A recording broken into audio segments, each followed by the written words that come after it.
Hello, ladies, gentlemen, and all you fairy tale beings. Welcome to Mwakenya by Wakenya, the channel where we sit down and discuss matters facing the youth while we try finding solutions to them.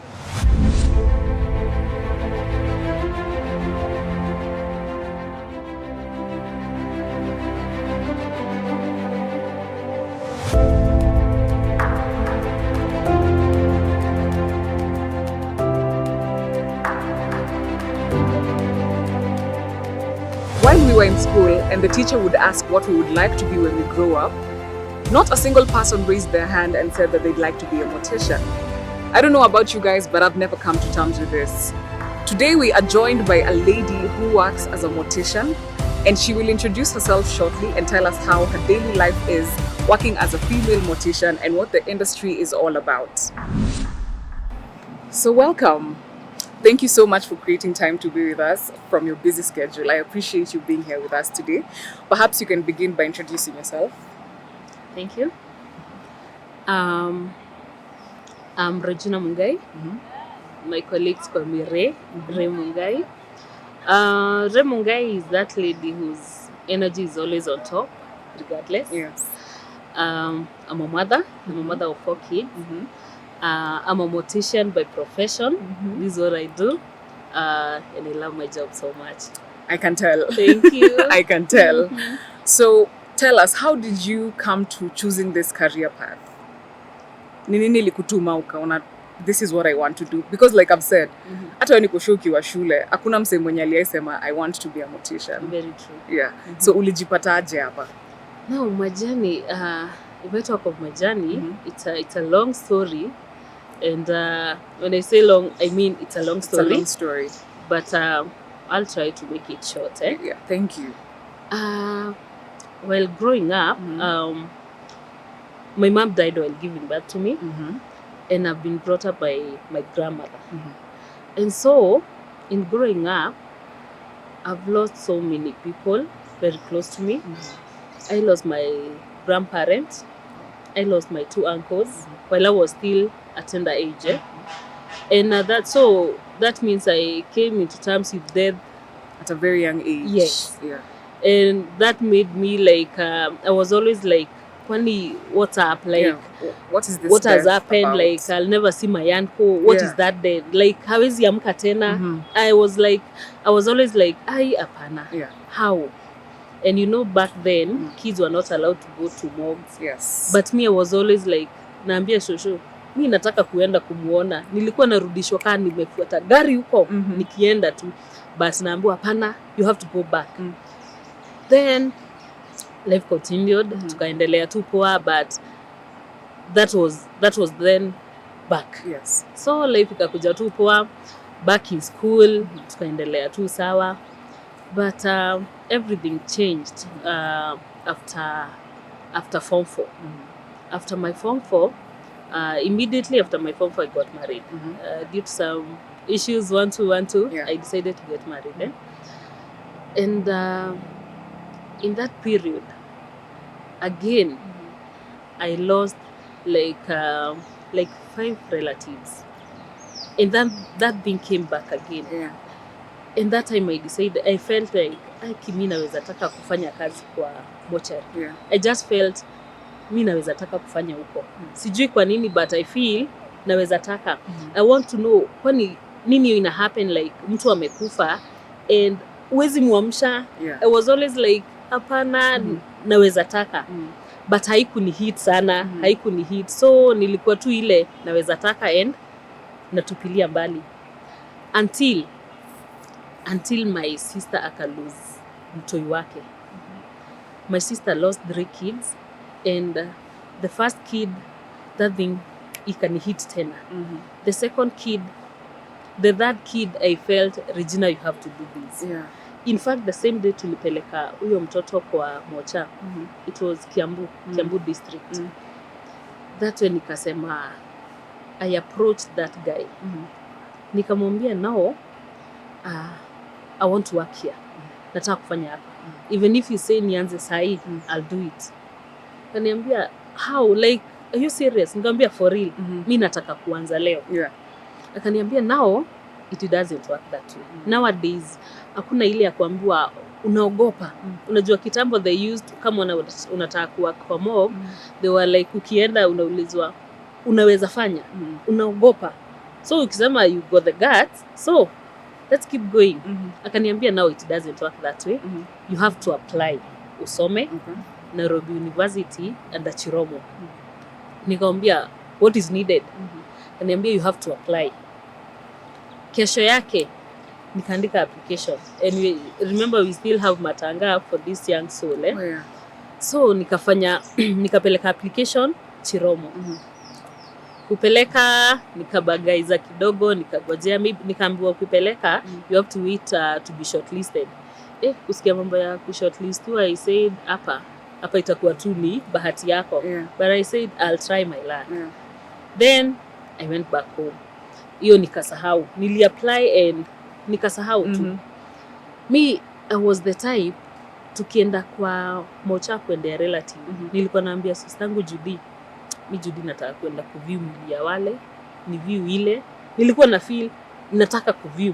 So alikuwa ananiza Regina, what's up? Naambia sijui but I feel nataka kuview.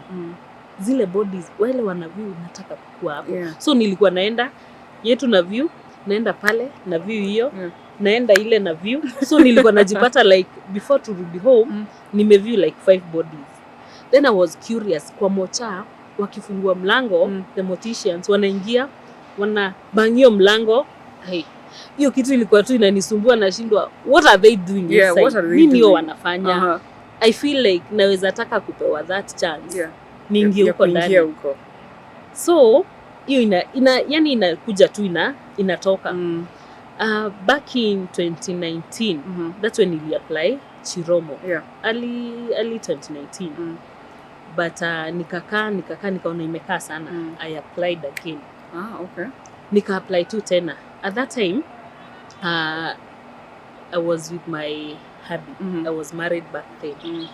But telling my hubby about the whole thing, wanna apply this, he was like, apana. We have kids and now you got to concentrate with our kids. Hii mambo ya kusema kurudi shule, I don't think it will work. Nikamwambia no, I feel nataka. So he didn't support. He was like, mi hapo siko. Saa kama unaenda you're on your own now. Nikamwambia it's okay. It's all right. After me apply the second time, that 2021, 2020 January. It was on January 15th. I received a call from Chiromo. They were like, hello, am I talking to Regina? Yes. You applied to study mortuary science. I was like, oh yes, I did. And interview is on Feb. That will you make it? In fact, I could have made it yesterday. That's how ready we were. Yes, because I was more than ready. Nikaenda that time I was pregnant. So kuenda interview liko on that Feb, and I was to receive my bouncing baby girl on 4th. So venye nilidefer. Nikwambia nitaingia March. And this March, not that kuna pesa nimeweka mahali ati nasema hii ni ya kusoma. Hapana. So nikapata mtoto and sikupumzika. So nilienda cause nilishapewa admission letter. So sikupumzika. After kupata mtoto, nikaanza kutafuta well wishers cause I had no money, I had no job. Ilikuwa tu vibarua za kufua nguo and all that. Na hiyo of course hainge make kupata fees. Na ilikuwa 45k at that time. Not including the requirements needed and my transport. So fortunately hiyo March nilikuwa nasema nitajoin, COVID ikaingia. So COVID ikiingia kila kitu ikasimama. Kila kitu. I took advantage of that time kutafuta sasa well wishers everywhere. I really tarmacked. Nilitafuta like approaching people like mtu unaona ni potential. Huyu venye namjua anaweza nisaidia. But ku approach mtu anasema hapana, hiyo pesa ni mingi sana. That's a lot of money. And mwenye una approach unajua aki for real he or she can. Yeah. But ana disappoint tu naenda home. So nikafika mahali nikaambia God aki I'm really willing to do this. Na feel too I want to do this. Yeah. Aki God kama if it's your will aki let the will be done. Yeah. Cause na feel too nasikia tu inaniita tu. So tukaendelea that year ikaisha. Tukaingia 2021. 2021 still COVID ilikuwa tu bado na moto. Yeah. So nikarudi Chiromo. Ili kuuliza the next intake itakuwa lini because I'm really willing ku join class yenye inafuata. Kwenda nikaambiwa nilienda huko around July. Nikaambiwa the next class sai kuna ongoing class. The next class itakuwa September. Nikaambiwa are you ready? Nikamwambia yes, I'm ready. Knowing very well financially I'm not. Yeah. But nilikuwa tu ile by then itajipa I will. So nikaambiwa unfortunately kuenda kukakuwa fees sha rise ni 70. Sorry ni 60. So back in my mind nikasema if at all nilikuwa na approach watu na 45k and they were like that's a lot of money. What about 60? Yeah. Now this one I'm doomed. My only hope was my sister. But alikuwa na loan, alikuwa nalipa. So akaniambia now unless we wait for a year nimalize kulipa then nikutafutie pesa. Nikamwambia Judy no. Me na feel too I want to do this. Yeah, and I want to do it now. Tunaweza sema tugoje that 1 year then vitu zichange. Course inaweza isha and I feel nataka kufanya. Well, at that time my hubby was like hata hana hayuko huko hiyo ilisha mtoka kabisa. Nikaenda mpaka kwa a Kikuyu radio station to approach a lady. Nilikuwa ile I feel that lady can help. Nikaenda sasa hiyo niko na mtoto mdogo. Nikaenda mpaka tao. Nikangangana mpaka nikampata.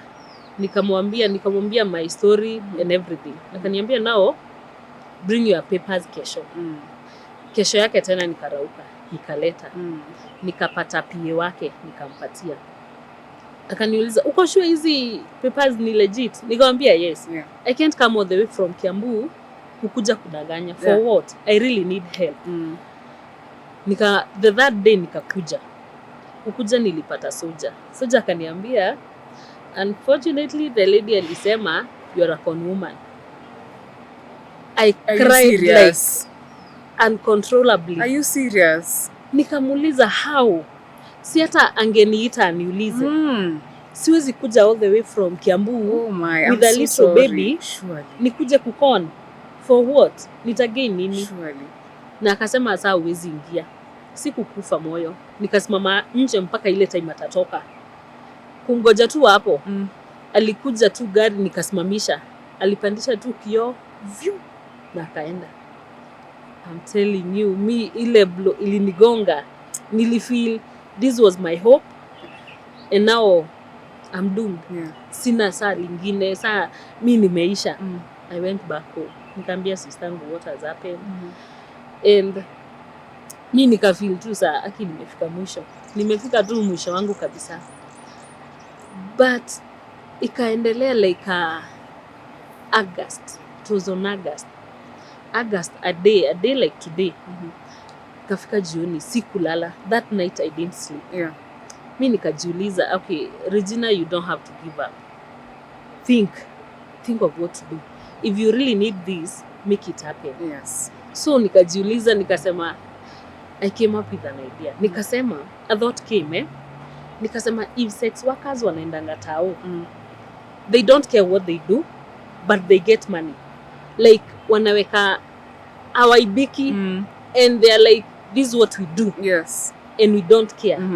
I said, Henry Regina, think of something. Nikafikiria, what if niende kwa street kuomba pesa? Nitasaidika. And I was like, nikaamka morning. I told my hubby what I thought. I was like, do whatever you want, but usipeleke watoto wangu kwa streets. Nikwambia hata sipeleki watoto. It is me. Yeah. Akaniambia hata wewe huendi. Ni hutaenda kuniaibisha huko. Nikamwambia si kukuaibisha, kama nitaaibika na nisaidike, well and good. Yeah. Akaniambia no, it doesn't work that way. Let me tell you, if you decide to go, if you go, just go and go forever. Uende ukiendanga kabisa. Jumi sita stand, uonekane ati unaomba msaada. Nikamuuliza, okay, you are not willing to help. And of course I understand maybe job yako juu ilikuwa tu kuhustle MJE, but at least ni encourage. Nipe that, nipe tu motisha. Niambie yes, enda ujaribu. Unajua nikisaidika tumesaidika. But I felt no. Nikaamka nikamwambia basi hiyo imeisha. Acha mimi niende kwa sister yangu. Nikaenda kwa sister yangu. My sister was like, she has been always there for me. Like everything naenda through, nilikuwa tu naambia tu sister yangu, Aki, I'm stuck. Ebu tell me what to do. And my kids always tukiomba walikuwa zile za Aki, Mungu saidia mama, apate mtu wa kumlipia shule ili atubaie bike. Up to date. Wanasemanga tu, mama ukipata pesa mingi, ukipata job, utubaie bike. And nasemanga a day will come. A day will come na tutaenda na wao. I'll be like, Frank, chukua hiyo. So ulikuwa unatamani bike. Date goes. Enda uchukue. So that morning nikaambia sistangu of an idea. And that's why I came and that's when I came up with this. I decided to write on a manila paper, at least to try my luck. Nione kama nitapata a destiny helper. With this paper, the same day niliandika, I remember it was on Monday. Nikaandika nikaambia sistangu I have to go. Niende, maybe inaweza tunaambiwangwa ukiita mlima ikatae kukuja. Nenda wewe jipeleke. So nikaenda town. Nilishukia pale Ngara. Nikavuka tu hivyo vya Museum Way, nikaenda vya KBC. Just holding this? Yes. Nilikuwa nimeifold tu. Okay. So nilifika hapa roundabout ya Kenya Methodist na Nairobi University. Hapo ndio nilikuwa target yangu ilikuwa hapo because nilikuwa nimejua hiyo place nikipeleka makaratasi application Chiromo. So nikasimama hapo but still sijaifungua. Iko tu hivi.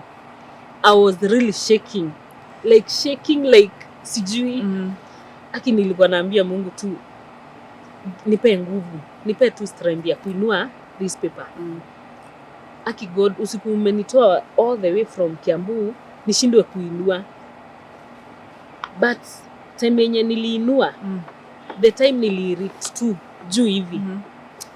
Nililift, it was like my life depended on it. Sikuiweka chini tena. Niliinua juu kabisa. Like not minding what people will say. Whether unajua watu wanaamini like, wanakuona like hai ni msafi na anasimama kwa street kufanya nini. Na anaonekana hana shida. But nilisema whatever the case, whatever people will say, I don't care. Maybe from here I'll get what I want. And after like 30 minutes kan nimesimama tu hapo nikanote person kai imesimama the other side of the road.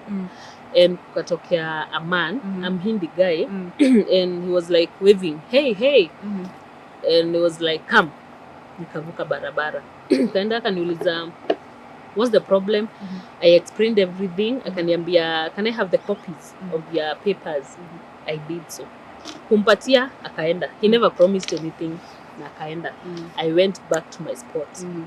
Nilikuwa natoka hapo around 6. But chenye nilikuwa napata ni encouragement from Kenyans. Like mtu ananipata, ana take time kusoma. That was really giving me hope. Something. Yes. Mtu ana take two time anasimama, unaona tu ako anasoma.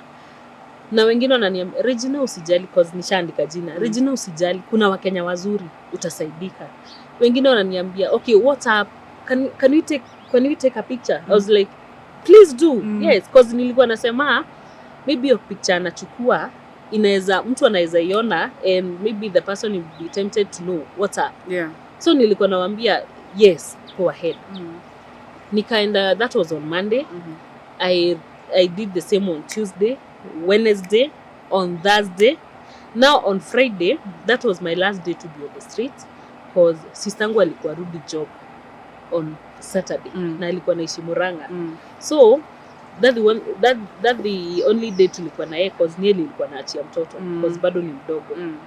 So nikamwambia now aki ikifail leo malizana nayo. Wacha nimalizane tu nayo cause ukiona kitu unajaribu na haifunguki maybe Mungu hataki iende through. So mi nitaenda tu leo, then ikikataa kuwork mi niseme tu nilijaribu ni venye haikuwork. On that Friday tukaongea na sistangu, nikamwambia nao leo nitaenda mapema ili nijaribu kucover more time because unaona kesho sitaenda. It will be the last day. Nilikuwa nitoke home 12. So I prepared myself. Nikaambia sistangu nao I have to go. Before nitoke, I received a call. Hey, hello Regina, how are you? Fine, thank you. And you remember me? No. You gave me your number on the streets. I was like, yes. It was the Muhindi. Yes, I remember. Don't worry about the school fees, I'll pay. Are you serious? Just like that? Just like that. And how many days had you been in the streets with the placard? From Monday. It was like Monday, Tuesday, Wednesday, Thursday, Friday. And you see the Muhindi guy, tulipata naye to that Monday. Yes. But he never promised anything. Yeah. He just took my copies na akaenda. So he called on Friday.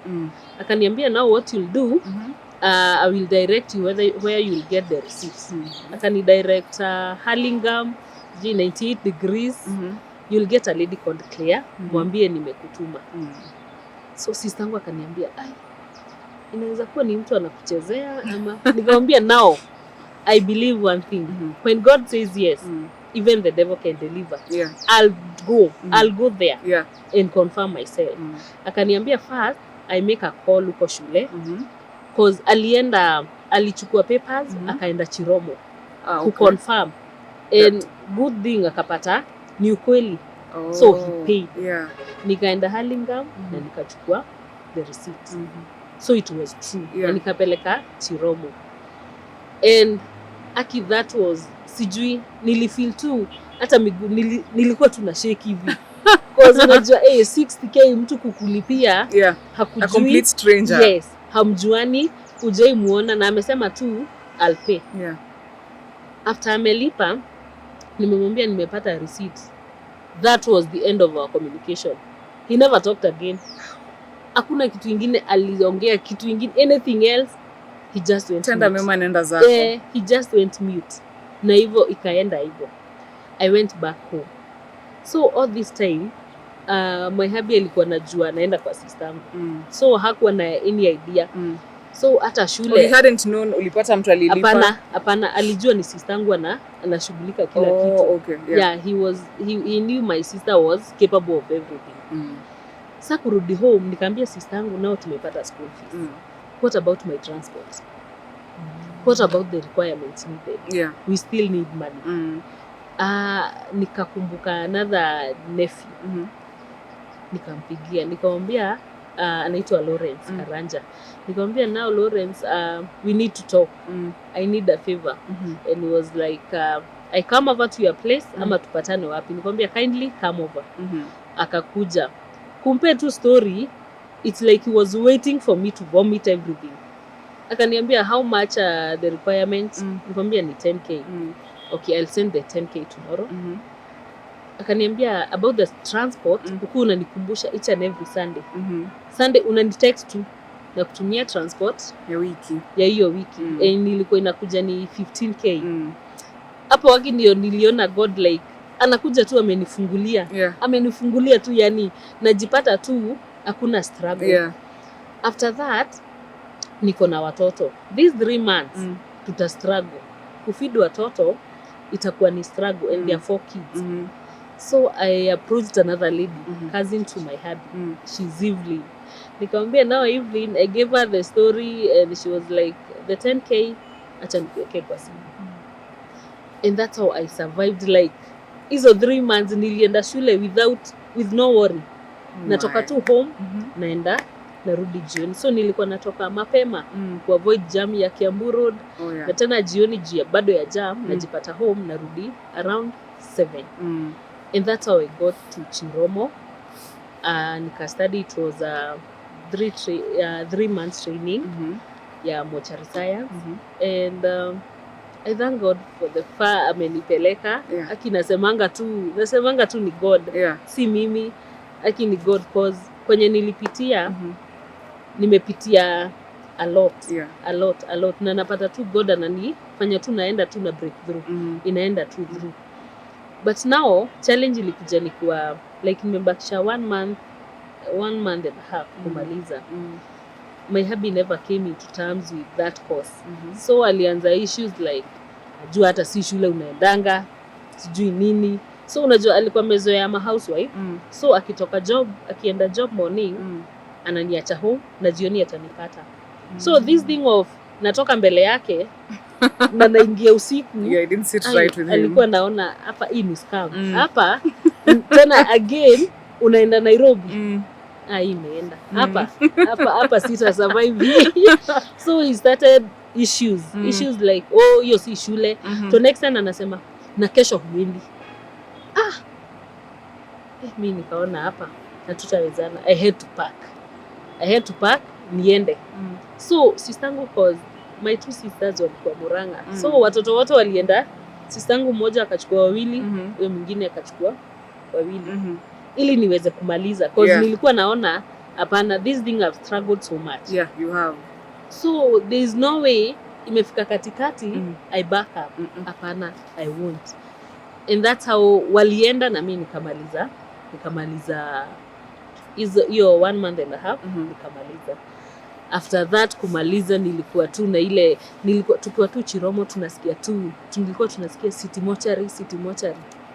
Mimi kwa akili yangu nikasema hiyo city mortuary huko ndio nataka kuenda attachment. I want to be there. Nataka kuona. Hivyo wanasema like city mortuary huko. Ukienda huko wewe wacha tu. So I was like me I want to be there. Immediately after classes that was on December nikapeleka paper zangu City Hall. Kupeleka za application ya attachment. Nikamwambia since tuna break holidays ulete January ikafika nikapeleka. I met a lady akaniambia and you are here, there was a time you are here. Nikamwambia yes. Niambia now hatuchukuli hapa, utapeleka mpaka City. Ndio mimi nikakuja City nikapata our superintendent Mr. Wanjohi kumpe papers. He was like utaanza leo. Okay. It was on Tuesday. Nikamwambia okay, I'm a family lady so I have to go and panga myself. Let me start on Monday. And me feel free.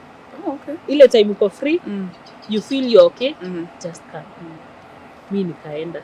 Nikamwambia sistangu guess what, on Monday niko City Mortuary. Nikaanza City, that was on 2021. 2022 January. I've been here like for 2 years now. I thank Mr. Wanjohi because unajua kuweka tu mtu like umeapply, you've been here, time inaisha, una renew tena and they still need your services. I don't take it for granted. I really thank God for that. Yes. Oh my goodness, that's a lovely story. Thank you. So now tumeenda shule, tumemaliza, sasa tumekuja kazi. How was your first day on the job? Now, it was really Did you think you were ready for everything you experienced? Yes, I was more than ready. Because back in school, tulikuwa time yenye tulifanywa orientation, tulionyeshwa what you'll be handling. Yes. Tulikuwa tunaambiwa unasoma mortuary science. So you don't expect ukimaliza uende kwa hoteli. You'll be dealing with bodies, human remains. So my first ile traumatizing thing niliona back in school. Nilipata mwili ikifanywa postmortem. Okay. And I was like, what? Alikuwa kijana wa shule. Tukaambiwa alichapwa na mwalimu, so walikuwa mekatwa kabisa. Wanasema wanatafuta defense. Nini kichwa imepasuliwa. I mean nilisema hapana, this one how? Okay, kwa nini apasuliwe hivyo? Like kwa nini afanyiwe all that? It got a bit emotional. Yes, hiyo hata time yenye nilienda home, nilikuwa tu nakaa nakumbuka, naona tu hiyo kijana, nasikia tu kwa nini saa akatwe? Surely. But as time went on and on, nilikam tu kujua, so ni postmortem and you have to do it that way. Yeah. So the time nilikam city kukuja tu, now the shocking thing about here is watu ni wengi. Watu ni wengi, human remains ni wengi, watu wanaingia kwa wingi, wenye wako bado ni wengi, and kuona watu wengi like mass of dead people, you feel nilianza kusikia like kuna Mungu, like watu wote wamekufa tu, wamekufa, hawezi amka, hawezi nini, they are just gone. Yeah. So nilifeel hiyo kitu ilikuwa tu inanisumbua, like kuona tu watu wengi atago. Yeah. Unatoka home, unatoka job hapa jioni, unaenda home. You got plans, kesho nataka nikiamka, kesho nataka nitoke mapema. Ukikuja hapa unatapata kuna mili iliingia jana usiku. Maybe ni accident, some just sudden death. Mimi nilikuwa zile za kwani Mungu anaangalia nini? What is that special that I'm having? I had the plans, the same plans these people had. Yeah. But leo hawajaipata, but mimi am here.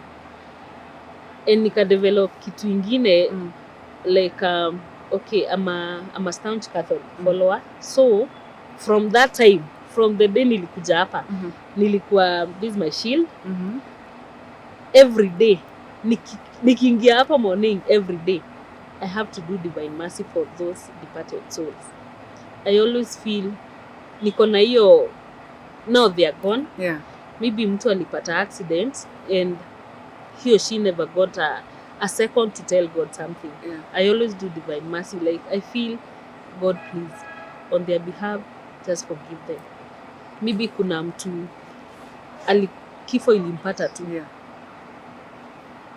I always feel hapana, nasikianga tu God just have mercy. It's only right. Yeah. Usiwajudge na maybe wenye amekufa akifanya, because maybe utapata ni young guys, maybe mtu amechomwa, amechapwa mob, and maybe that guy akichapwa huko mtaani, maybe he was crying in pain, not knowing what to do. Ushapatikana, umechapwa, so what next?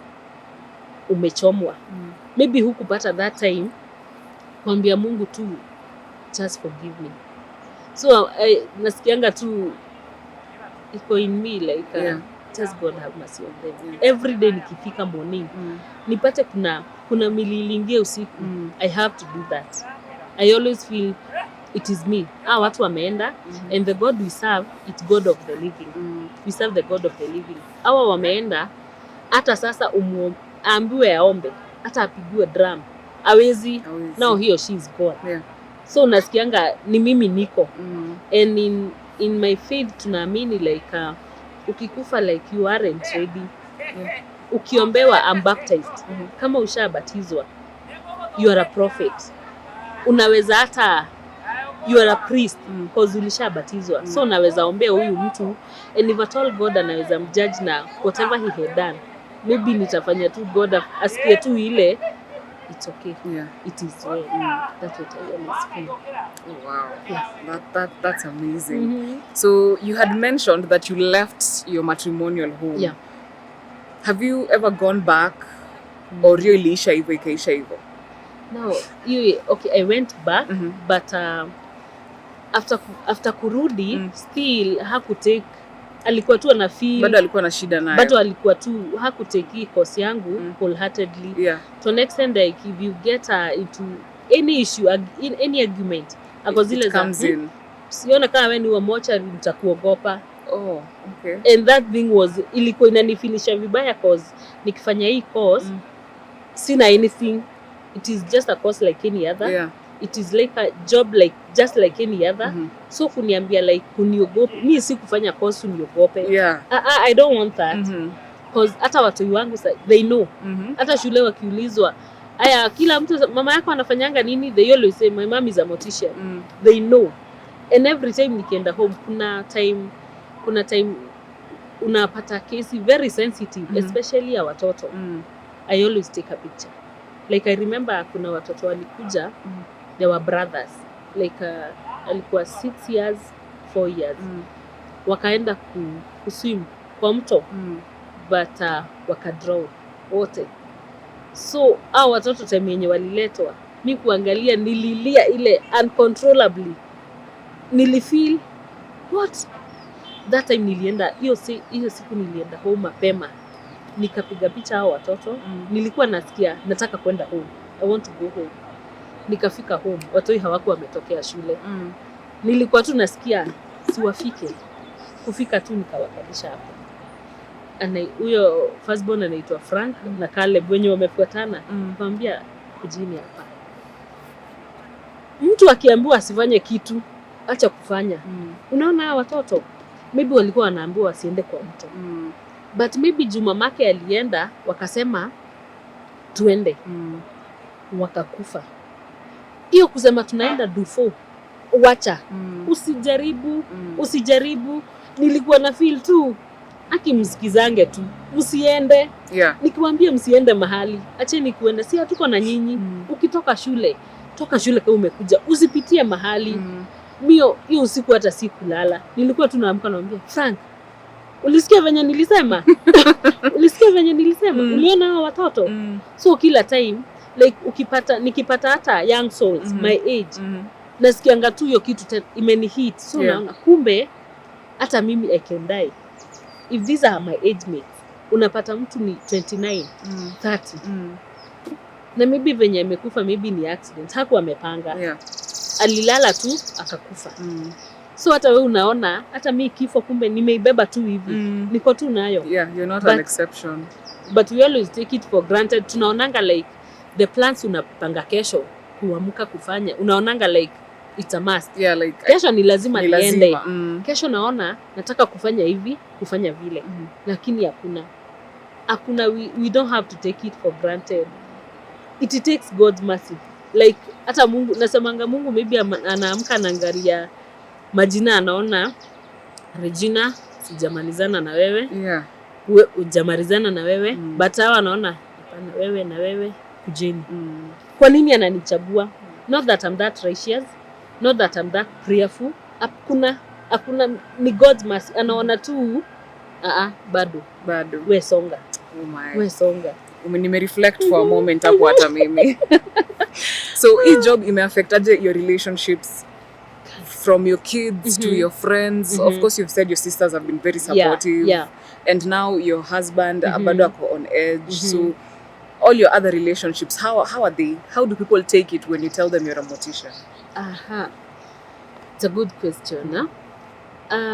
From my family, the first day niliwaambia nataka kufanya mortuary science. From my grandmother, my aunt and my siblings, they were like, oh really? Aki Regina wewe unaweza fanya, unajua wewe huogopi. Oh wow. They were really supportive. Like hakuna mwenye shout out to supportive family members.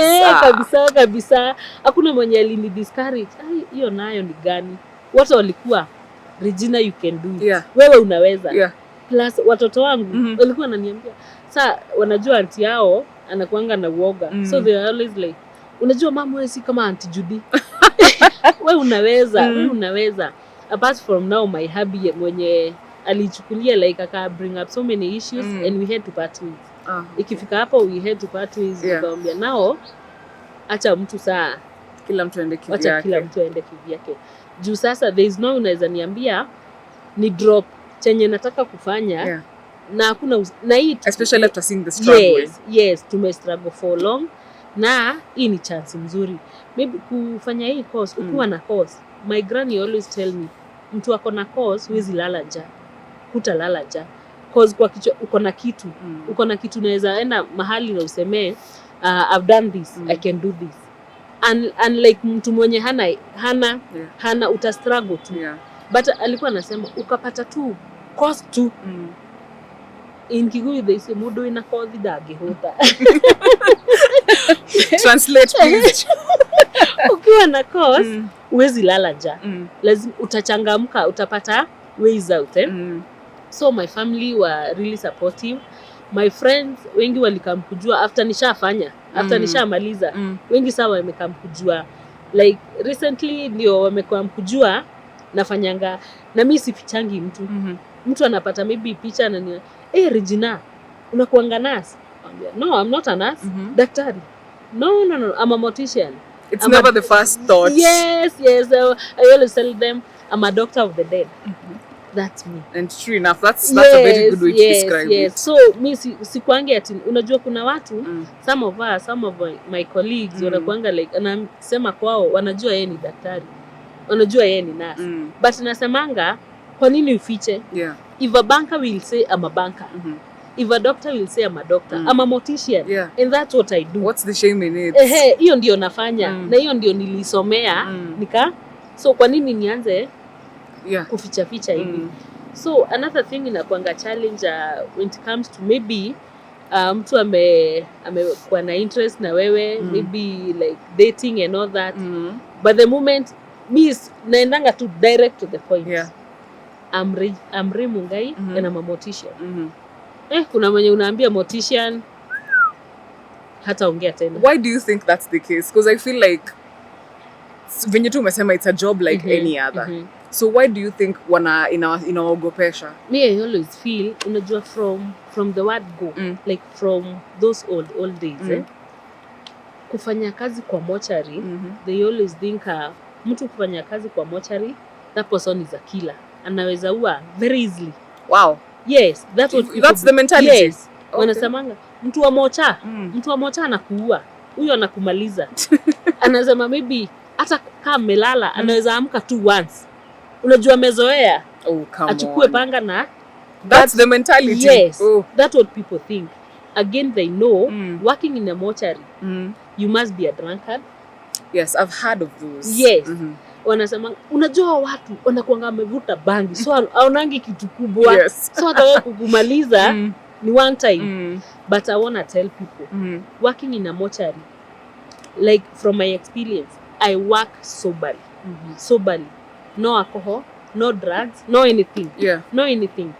Cause hata vitu zenye una deal nazo like equipment, tools, you have to be very careful. Hata unaweza kuja umevuta bangi ujidunge. Remember you're dealing with human remains. Hujui huyu mtu alitolewa wapi. You don't know the cause of death.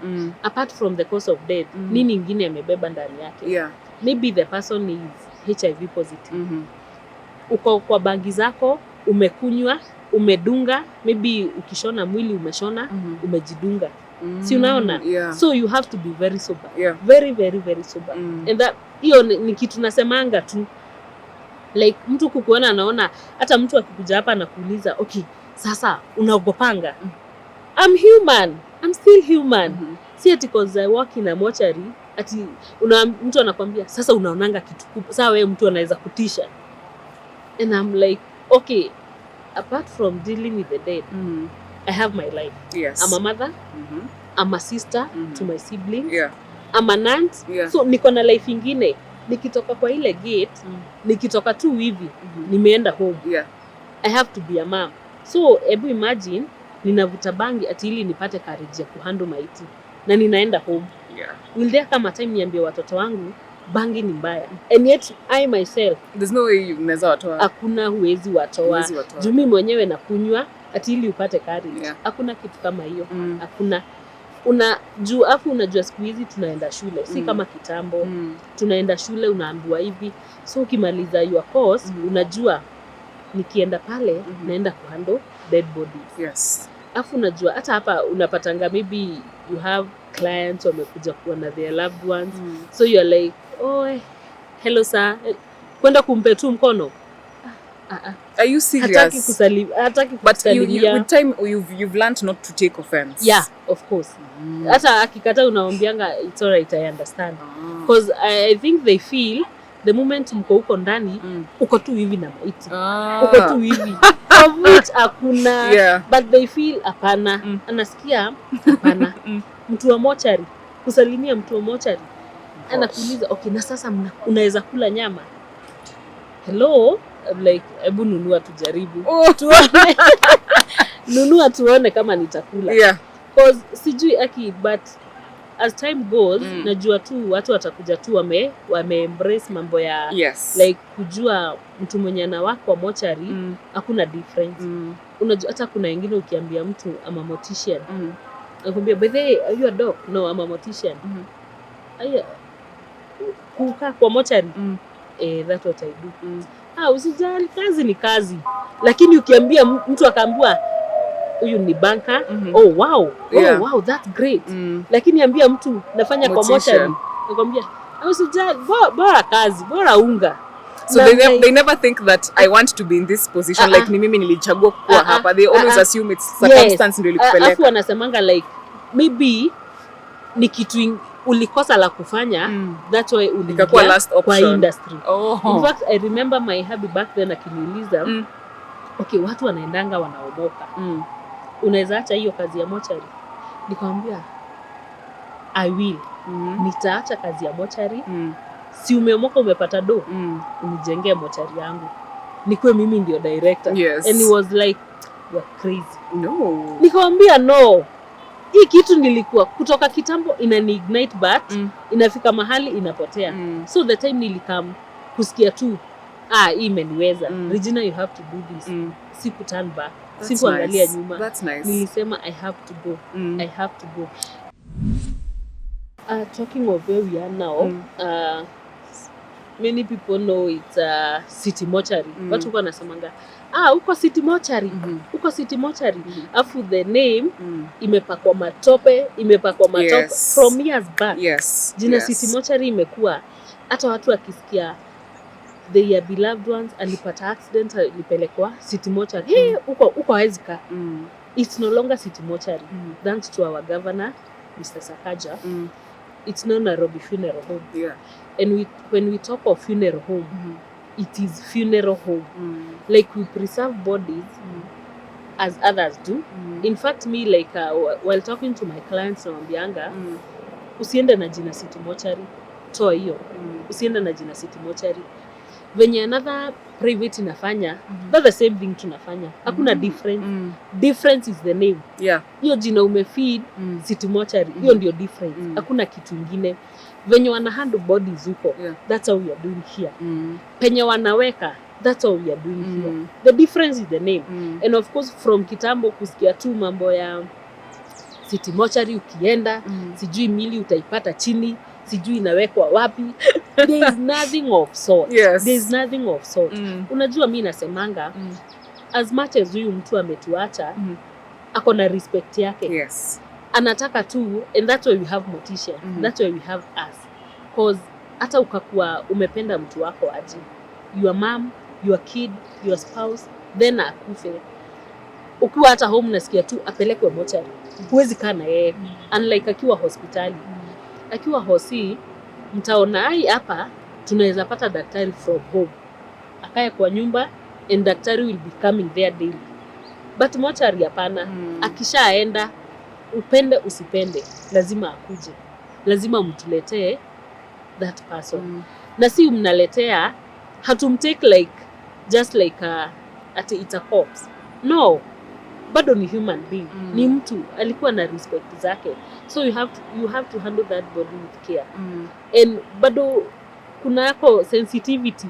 Huyu ni baba ya mtu, ni mama ya mtu, ni mtoto wa mtu. So huwezi sema ati juu amekufa, huyu amekufa sasa. No, we don't work that way.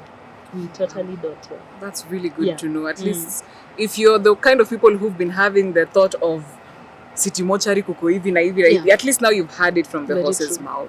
They take care of your people na utu.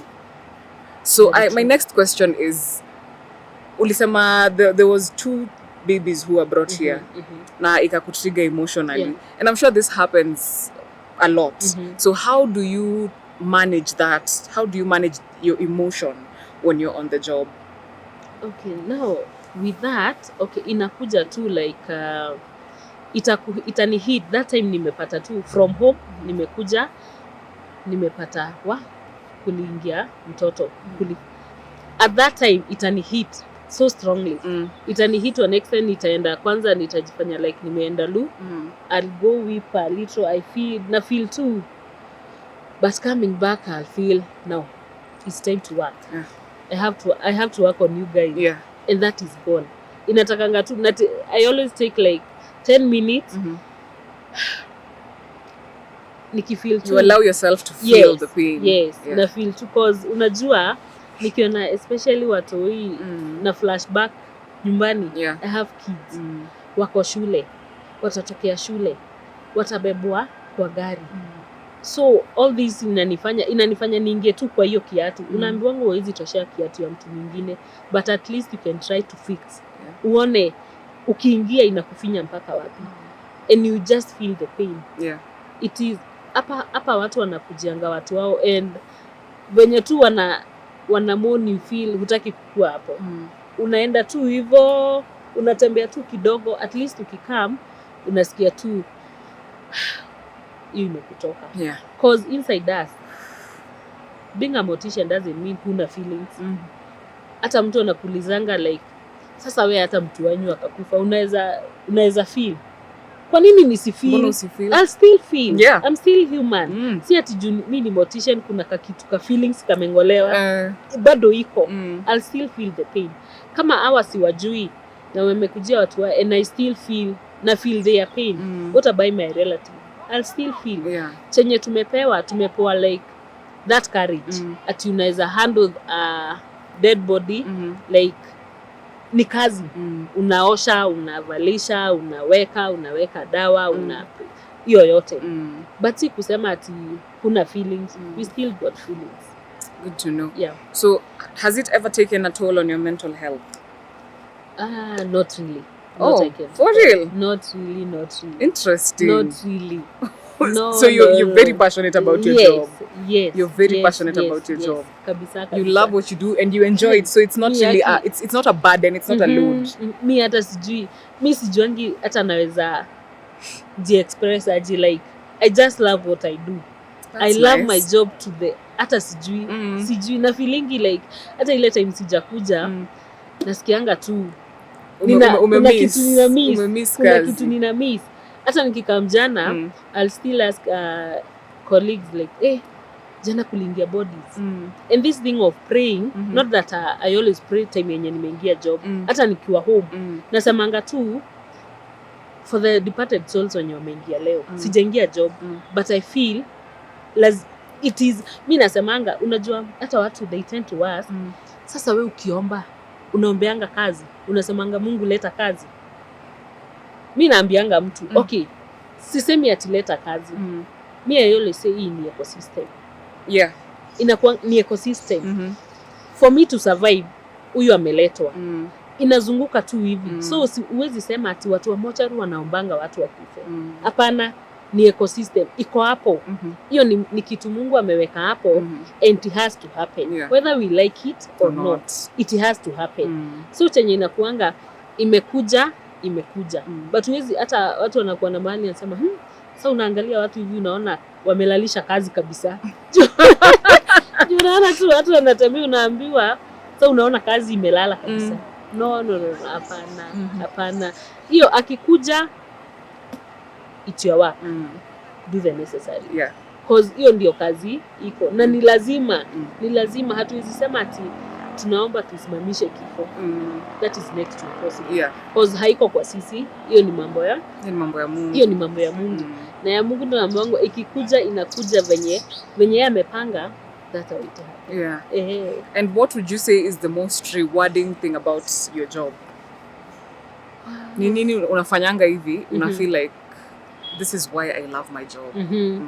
Okay, most of the times uta-attend clients, maybe wamekuja, it is a journey. Because from the word go, these clients wamekuja, wamesikia mtu amepata accident, wamekuja, wame-identify ni yeye. Yes. So you start a journey from there. Mpaka ile time, watakuja kutoa mwili ili wakapumzishe. So, mnapelekana tu na client, atakuja, ukifanya atawaambia ukifanyie hivi siku ya mwisho tunataka hii dress avalishwe aje, nawaambia yenye mtaleta yenye nyinyi mtafeel comfortable hiyo ndio tuta dress. Nasema at least tufanyie some makeup naonekane yako it's okay. Mpaka siku ya mwisho wanatoka wanaenda. A client calling back to say thank you, I always feel hapo you did right by even that person. Yes, I did it. Mtu unajua ina mochari ngonye tu mtu akikuja akwambia tu hey Regina thank you umefanya kazi nzuri, ni sawa karibu tena. You don't say that because you feel kwa mochari huwezi sema karibu tena. Hapana, just say thank you Regina blah blah blah, it's okay, it's all right, just go. So a client calling back after wameenda na wamekaa, hey Regina, I'm just calling to say thank you, you really did a wonderful job. Hapo unafeel enyewe unafeel tu wow, God thank you. Wengine anakuambia tu Regina aki God bless you, tumepelekana vizuri, aki may God bless you, unafanya kazi ngumu, God bless you. You feel that God bless you is enough. Unafeel tu hiyo imekutosha. Like for now currently I've not been employed. I'm still a volunteer. So unafeel kama I'm a volunteer and you are doing a perfect job. You're still doing a perfect job. Because nasemanga usifanye tu kazi kihorera juu ati hii si ya kuandikwa. Hebu ifanye like umeandikwa. Because hivyo unafanya ndivyo utafanya hata ile time utakuwa employed. Utafanya tu the same. But the moment umeanza ku restrict your services, unasema sasa hata nifanye hivyo na sijaandikwa inanisaidia na nini? Hapana, do it like you're already in. Maybe God anakuprepare not even here, maybe somewhere else. True. Hata mimi nasemanga maybe soon, very soon maybe I might get employed and not maybe here, maybe somewhere else or maybe hata abroad. You never know. So nasemanga whatever you do, just do it to perfection. Just do it to the best. Kabisa. And ukifanya hata wewe ukifanya kazi usikie akienye hiyo kazi nimefanya, hata una feel yes leo ndio umefanya kazi, today I've achieved, and you just go home. So I'm sure in your job you meet a lot of bodies. What would you say is the leading cause of death among the youth? Mostly I'd say because wengi wanakujanga feel ilikuwa ni alishutiwa, ni mob justice. So unapata like youth kazi wamekataa kabisa. Youngster na kazi wamekataa kabisa. Like they don't want to work. Wanataka tu ile fulani anapitianga hapa gidhaa ya jioni. Huyo jioni ikifika simu imeenda. But they forget the moment umeshikwa. Usiwahi taka. Mimi naambianga mtu usiwahi taka uitaniwe. Usikie tu watu wamesema ndio huyo. Ukishikwa my friend you are gone. Unapata tu wenye wamekuja na ni watu tu wadogo, youngsters. Unapata kazi, they don't want to work. They just want ile tu inaletwa tu hivi. Shika. Quick money. Shika. Na hiyo ndio inawakosa. Unapatanga like mmoja akikufa like maybe ameshutiwa huko. Wanakuja as a group and you just feel the pain na venye wanaongea. Tuna revenge. Wacha tuone. Kesho yake among wenye walikuwa jana analetwa. Oh my. In the name of I feel hata peer pressure. Mnachochana. Wanachochana. Wanachochana ile nini asituambie, si atuambiwangu. Hata ukiona wakikuja hapa mnakaa tu kando. Cause unaona boys chenye wanaweza kufanyia wacha tu. And I feel then watu wakiambiwa tu ndio huyo mwizi. Hawasamehei huku nje. Hawasamehei because me naonanga like wanasema na kama ni angekupata. Kama ni angekupata hungebaki angekumaliza. And I feel that's why wakishika tu mtu hakuna kusema ati apelekwe ndani ama nini. Wanaona tu huyu nitumalize tu ili kesho yake asitusumbue. But as a youngster, si utafute tu kazi. Kazi ni kazi. As they say kazi ni kazi. Tafuta tu job. Hata kama unaenda unalipwa like hata kama ni 200, appreciate hiyo. Juu kesho inakuprepare like for something bigger. Like for me, for instance, nikitoka home morning nikikuja ukiniona kwa barabara nikikuja mortician, nimeng'ara, nimekuja, nasemanga nimekuja job. Huwezi sema hata nikiulizwa, unajua as a volunteer inaweza kuwa more of schooling, because still una your skills, una enhance your skills. Yeah. But mimi nimeenda job. But time yenyewe siko job, niko home na kuanga mama fua. Naenda kufua because my kids have to survive. Yeah. And as you know, kama hauko employed, kupata riziki it's a bit tricky. Yeah. Because you'll survive via trips, maybe client will come, aone umepeleka na jani mzuri, and we'll just appreciate you. And not daily, not on daily basis. Yeah. So utapata maybe leo hata client amekupigia after kusema, anasema wacha nikuwekee kachai kwa zaki kazi yenye, but unaona si daily. Yeah. So ukienda tu home lazima uchangamke cause watoto wanasoma, wanakula, you have to dress, so lazima unachangamka. Oh my. So as we wind up, yeah, what advice would you give mtu mwenye anataka kuingia in this career path? Unaweza mwambia nini? What I would like to tell anyone who is willing to do mortuary science, usifanye na ile what do you say, like akona matumaini ukifanya mortuary science inakuanga na pesa. Don't do it because of money. I know many people wanachukuanga tu career like hiyo, ukipata tu kazi iko na do. Hapana, usifuate ati iko na pesa. Able listen to your heart. Yeah. Do you wanna take it? Una feel utaifanya. Na that's why unaonanga unapata like daktari wameenda wamesoma. But ukipata daktari uko public, ulikuwa mgonjwa, venye atakuongelesha unakuwa mgonjwa double. But ukienda private, venye atakushughulikia, and you fail to understand, watu walienda shule moja. What happened? It's maybe because mmoja alifuata inakuanga na pesa, tutalipwa poa. But the other one alifuata like, I feel I want to be there. I want to be there for this guy. Yeah. Time yenye huyo msee analia kwa uchungu, I want to be there. Nataka akue akona shoulder to lean on. Yeah. That's what I would like to say. But usiseme ati hiyo kazi juu, hata mwingine unamwambianga ni unakuanga, unaambia mtu anakuuliza unakuanga wapi? Anakuanga City. Hey, si huko kuna pesa. Oh my. And you're like, really? Hapana. Usiseme ati utafanya hiyo course cause iko na do. Yeah. No. Follow, listen to your heart. Useme nataka. Una feel kama mimi nasemanga it's a calling. Being a mortician to me nasemanga it's a calling. Ni kama vile unaona padri wa Catholic hataki kuoa, anataka tu life ya church. Yeah. Kwa nini aache hiyo raha yote ya kuoa, kupata watoto? Because it's a calling. Also the same case with a mortician. You feel it's a calling. Dealing with the dead. It's not easy, and it's not for everyone. It is for the chosen few.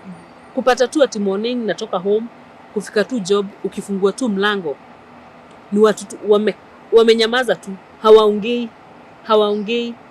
But there is nothing peaceful like being a mortician. You work with people who are not talking, hamsumbuani.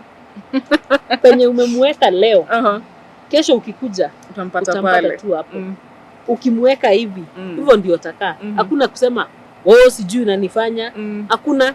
Hata working in a mortuary utaikasirika. Mnasumbuana na nani? And your clients are very wana cooperate. They really cooperate. Yeah. Because unawaambia sasa it's time for dressing. Venye ninakuweka tukidress, hivyo ndio utakaa. Yeah. Unamvalisha, unamweka. Hakuna hapo unanifinya, hapo nini? Hapana. So are there any misconceptions about your job that you'd like to just clear out? Yeah, like that of saying, lazima mkwe being a mortician, ukifanya kwa mortuary lazima ukue unavuta bangi. Yes. Bangi no. Hakuna kitu kama hiyo. We are learned, umesoma, so si lazima ati ukue under influence of any drug ati ili uweze kuhandle the dead. Yeah. Hakuna.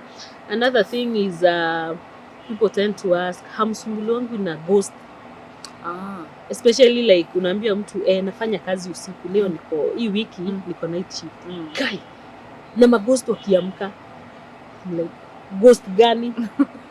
Huyu msee alikuja, mimi nililetewa mwili, nimereceive mwili, nimemweka kwa barafu. ghost gani tena iko hapo? Ati anakwambia na usiku usikie masauti. Unajua watu wana follow venye unasikianga kwa movie unaileta in real life. There is nothing like that. Hakuna ghost.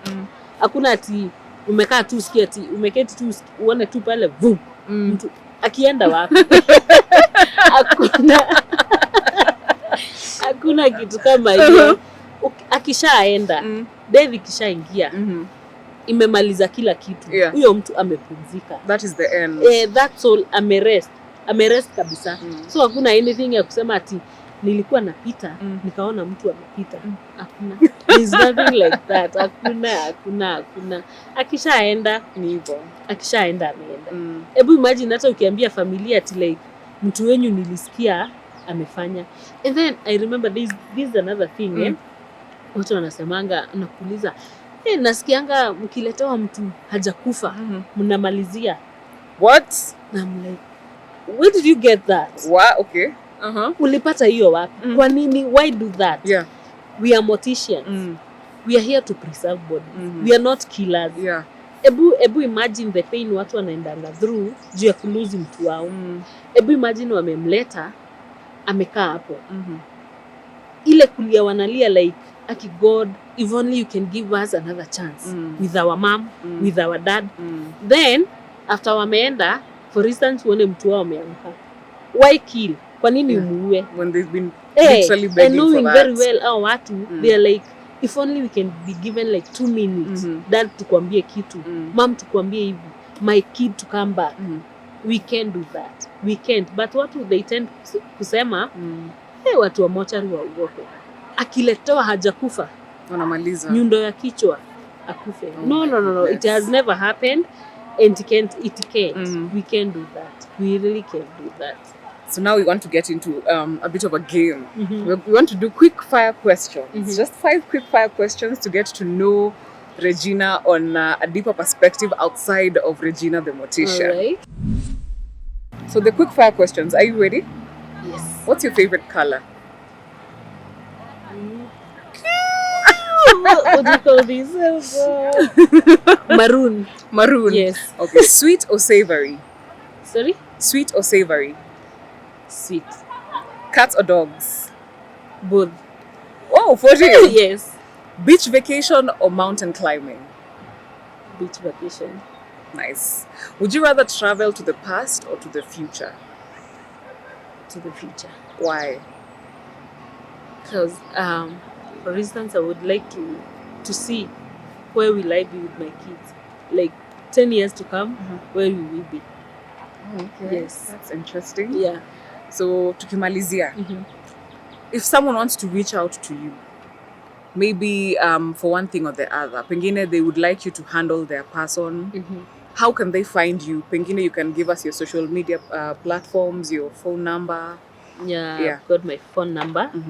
0746 42 76 13. My TikTok account at Rey Mungai. Hivi tu venye tu iko at Rey Mungai. Yeah, that's my TikTok account. Facebook najitanga Regina Wambui. Regina Wambui. Yes. So we'll just link them down for you guys. You will get to see them hapo chini kwa the screen. Thank you so much for being with us. I'm really This humbled. was an amazing conversation. I appreciate you humbled. taking time off your busy schedule to be here with us. You have really enlightened us. Umetufungua macho on some things that, like, for instance, the misconceptions. Yeah. Now people know, you know. Very true. Thank you so much for all you who have watched this video. Please remember to like, share, subscribe, and don't forget to turn on that notification bell so that anytime we put up a new video, you'll be amongst the first to get notified. In case you have a story you'd like to share with us, please reach us on our phone number down below. We will also be very willing to welcome you to share your stories. People will get to learn from these stories that you share with us. So it is not just for us to keep, but for people to know that maybe they're not alone, or maybe this is how to go about a particular thing. So we would really appreciate you if you're willing to share your story. You can reach us on our phone number. You can also find us on our social media platforms. That's at Mwakenya by Wakenya on all the platforms. That's Facebook, Instagram, Twitter, TikTok. Otherwise, thank you so much for taking time to watch this video. We appreciate you and we'll see you on our next one.